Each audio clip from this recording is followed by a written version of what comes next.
गणपतीची कथा.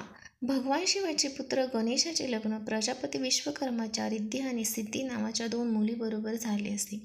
सिद्धीपासून क्षेम आणि रिद्धीपासून लाभ नावाची मुली झाले. लोकपरंपरेत त्याला शुभलाभ असे म्हणतात. गणेशाचे लग्न देखील अतिशय रोचक परिस्थितीत झाले असते.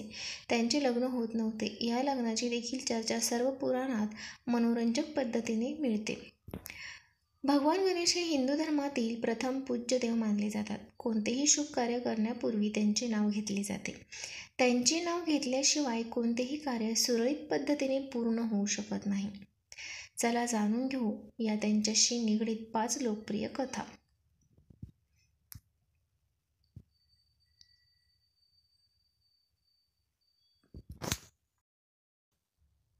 पहिली कथा. पुराणानुसार देवी पार्वतीने अपत्य प्राप्तीसाठी पुण्यक नावाचे व्रत कैवल्य केले असते. या उपवासामुळे आई पार्वती श्री गणेश पुत्र रूपात प्राप्त झाले. या उपवासासाठी शिवने इंद्रास पारिजातक वृक्ष देण्यास सांगितले, पण इंद्राने पारिजातक वृक्ष देण्यास नकार दिले. तेव्हा त्यांनी पार्वतीच्या व्रत कैवल्यासाठी पारिजातकाच्या वनांची बांधणी केली. शिव महापुराणानुसार आई पार्वतीला गणेशाला बनवण्याची कल्पना त्यांची सखी जया आणि विजयाकडून मिळाली.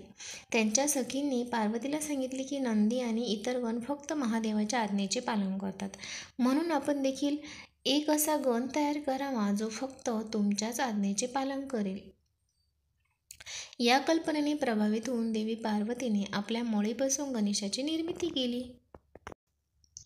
दुसरी कथा. एका कथेनुसार शनीची दृष्टी पडल्यामुळे बाळ गणेशाचं डोकं जळून भस्मसात झाले.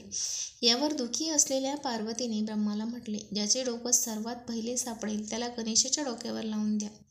अशा प्रकारे पहिले डोकं एका हत्तीच्या बाळाचे सापडले. अशा प्रकारे गणेश गजानन बनले. एका दुसऱ्या आख्यायिकेनुसार गणेशाला दारात बसवून पार्वती आंघोळ करण्यास गेले. तेवढ्यात शिव आले आणि पार्वतीच्या निवासस्थळी जाऊ लागले. गणेशाने त्यांना जाऊ देण्यास नकार दिले. तर संतापलेल्या महादेवाने त्यांच्या डोक्यावर मार केला. या गणेशाचा जन्म पार्वतीने चंदनाच्या मिश्रणाने केला असे. जेव्हा पार्वतीने बघितले की त्यांच्या मुलाचं डोकं कापलं गेलं आहे तर त्या फार संतापल्या. त्यांचा रागाला शांत करण्यासाठी भगवान शिवाने एका हत्तीच्या बाळाचे डोकं गणेशाच्या डोक्यावर लावून दिल्यावर ते जिवंत झाले. स्कंद पुराण. यानंतर आहे तिसरी कथा.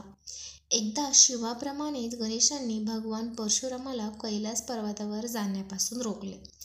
त्यावेळी परशुराम कार्तवीर्या अर्जुनाचे वध करून कैलासावर शिवदर्शनाच्या इच्छेने गेले असते. ते शिवाचे अनन्य भक्त होते. गणेशाने रोखल्यावर ते गणेशाशी युद्ध करू लागले. गणेशाने त्यांना धूळ चाटवली. तेव्हा परशुरामाने शिवाने दिलेल्या परशूचा वापर गणेशावर केला, ज्यामुळे गणेशाचा डावा दात तुटला. तेव्हापासून ते एकदंत म्हणवले जातात. यानंतर आहे चौथी कथा. भगवान विष्णूंचे लग्न देवी लक्ष्मीसह करण्याचे योजिले. सर्व देवांना आमंत्रण मिळाले, पण गणेशाला दिले नाही. भगवान विष्णूंच्या मिरवणुकीच्या वेळी सर्व देव आपापसात चर्चा करू लागले की गणेश नाही. मग सर्वांनी विष्णूंना विचारले तर त्यांनी म्हटले की आम्ही गणेशाच्या वडिलांना म्हणजेच महादेवांना आमंत्रण दिले आहे. जर गणेशाला वडिलांसोबत यायचं असेल तर ते आले असते. तर काही जण म्हणू लागले की ते जास्त खातात आणि ते आले तरी त्यांना घराच्या संरक्षणासाठी बसवून देण्यात येईल. नंतर ही गोष्ट गणेशाला समजताच त्यांनी आपले मूषक सैन्याला पुढे पाठवून वाटेला खालून पोकळ करून दिले. वऱ्हाड तेथून निघाल्यावर रथांची चाकं जमिनीत रुतली. बऱ्याच वेळा प्रयत्न केल्यावर देखील चाक नाहीच निघाले. सर्वांनी आपापल्या परीने प्रयत्न केले तरीही चाक निघाले नाही. बऱ्याच जागेतून तुटायला लागले. कोणालाही काही सुचत नव्हते की आता काय करायचे. तेव्हा नारदजींनी सांगितले की आपण गणेशाचे अवमान करून चांगले केले नाही. जर आपण त्यांना मान देऊन आमंत्रित कराल तरच आपले कार्य सिद्ध होऊ शकेल आणि हे संकट देखील टळेल. मग शंकराने आपले सेवक नंदीला पाठवले आणि ते गणेशाला घेऊन आले. गणेशाची आदराने पूजा करताच रथाची चाके निघाली. यानंतर आहे 5वी कथा. देवी पार्वतीला सर्व देवांनी अमृतापासून तयार केलेले एक दिव्य मोदक दिले. मोदक बघून दोन्ही मुले म्हणजेच कार्तिकेय आणि गणेश आईकडून मोदक मागू लागले. तेव्हा आईने मोदकाच्या महत्त्वाचे वर्णन करून म्हटले की आपल्या दोघांमधून धर्माच्या दृष्टीने श्रेष्ठ होऊन सर्व तीर्थक्षेत्रांना प्रथम भेट देईल त्यालाच हे मोदक मिळेल. आईची गोष्ट ऐकून कार्तिकेय तर आपल्या मोरावर बसून एक चांगले मुहूर्त बघून सर्व तीर्थक्षेत्रांना भेट देऊन आले. इथे गणेशाचं वाहन उंदीर असल्यामुळे ते असं करण्यास असमर्थ होते. तेव्हा गणेशाने अत्यंत आदराने आपल्या आई वडिलांच्या भोवती प्रदक्षिणा घालून त्यांच्यासमोर जाऊन उभे राहिले. हे बघून आई पार्वती म्हणाल्या की सर्व तीर्थक्षेत्रात केलेले स्नान, सर्व देवांना केलेले नमस्कार, सर्व यज्ञाची फलप्राप्ती, सर्व प्रकारचे उपवास, मंत्र, योग आणि संयमाचे पालन हे सर्व आई वडिलांच्या पूजेच्या 16व्या भागाच्या बरोबर देखील असू शकत नाही.